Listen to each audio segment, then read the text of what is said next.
د رحمان بابا وراره او د غني خان بابا تربوره ټول عمر دې راته شعرونه وویل. زه دې هم عادت کړی یم.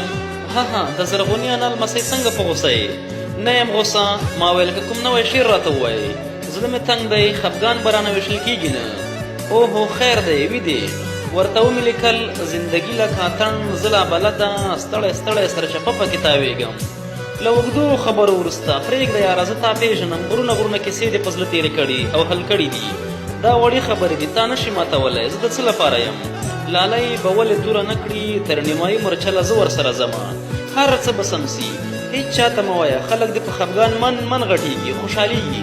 دا وخت تېرېږي، ژوند همداسې شوی دی. ځان خو ورسره نشو وژلی، کوو به یې په ګډه به یې کوو، ماته به ورکوو. زندګي د زخم نوم دی په کفایه، چاته مه وایه چې مرمه له خفګانه.